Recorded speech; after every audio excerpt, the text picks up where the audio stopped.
Yan, nakasuporta po din kay Pangulo. Tayo din mga kababayan, kung natsyempo na ito po ay nangyari, mga boss Chipamo, sir, na nasa Pilipinas ako, sasama ako dyan sa Luneta eh. Sasama ako dyan sa Luneta kasi nandyan po. Imagine nyo naman, dyan nag-aaya si Vice Ganda sa Luneta. Meron ako mga kaibigan, mga kakamping, dyan sila pupunta. Mga sukang-suka ho yun sa mga DDS, mga kababayan. Kaya, ang mga DDS umiba ng lugar kasi hindi po sila tanggap dyan sa Luneta, mga bossing. Ayaw sa mga DDS nung mga nasa Luneta. Ngayon sabi nung One Luna vlog naman mga bossing, ito daw po ang mangyayari at posibleng mangyari at posibleng gawin, mga bossing, ng mga DDS.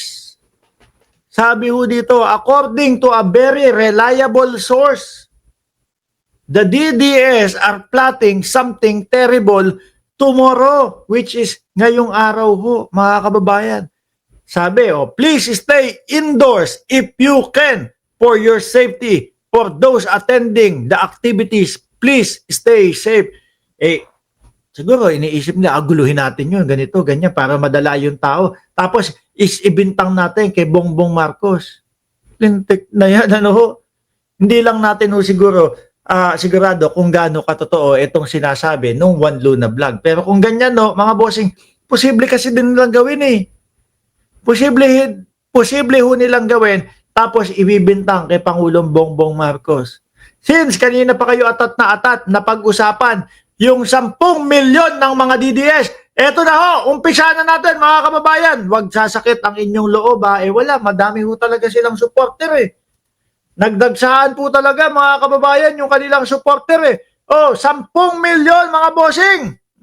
Sabi ang pangit ng caption mo, Mark, nakaka-high blood, wag ganyan, toix. Sabi, yan na po, sabi, 10 milyon. Ay, naku, oo nga. Sandali, ulit. 10 DD. Naku. Mga boss, naku, sorry. Mga boss, nagkamali ho ako ng basa. Sandali lang. Ulitin ko nga, wala ho ako kasing salamin. Naku po. Patawarin niyo ho ako. Akala ko pagkakabasa ko 10 milyon na DDS ang umattend. Sa 10 DDS. 10 DDS lang pala. So, 10 DDS nagsimula ng mag-people power, mga kababayan.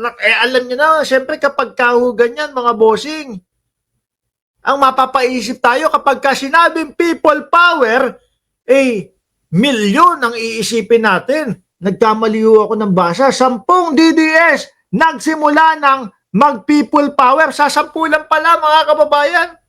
Sabi ko pa, sorry, na-clickbait ko kayo.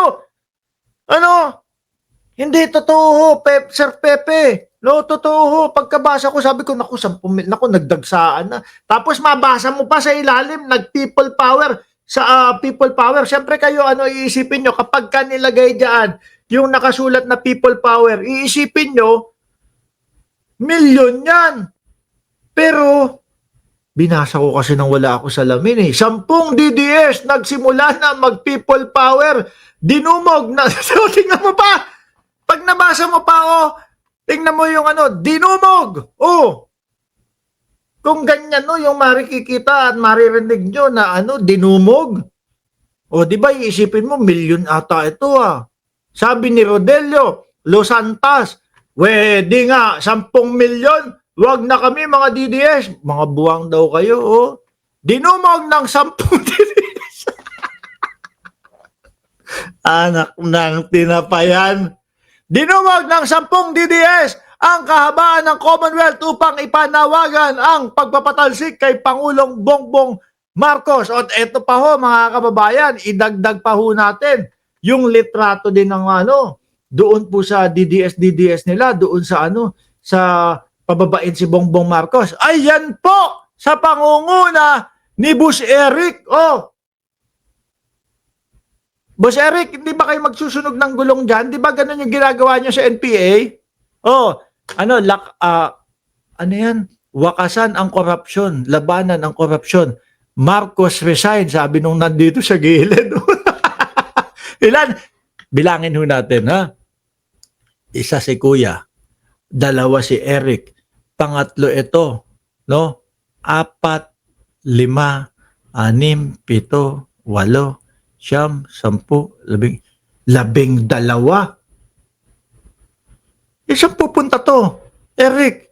At alam niyo ho kung ano ang sinisigaw nila dyan, mga kababayan? Inaaway ho yung mga kapulisan.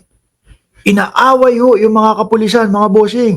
DDS, ang gagawin ay manggugulo dahil suportado ni Sara at Sabit Singson.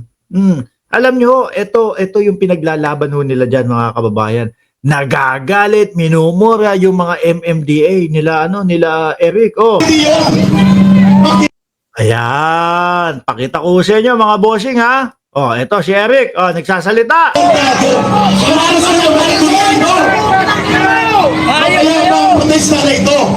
Kasama din dito yung sa 10. Sa sumisigaw dito kila Eric, 10 supot daw, sabi ni Ceresa Force. Sabi ni Michelle Lee, oh. Protesta na ito, ginagatungan nyo na magkagulo. Gusto nyo yung occupy namin talaga ang dalsa. Bakit yan, no? Black, oh. Tapos parang hindi sila pinapansin ng mga motorista, no? Wow, ang dami, matatakot si... Nanginginig na nga si Pangulong Bongbong Marcos, eh. Nanginginig na si Pangulong Bongbong Marcos dahil oh, sa 10 milyon na mga DDS. Ay, sorry ho. 10 ano lang pala.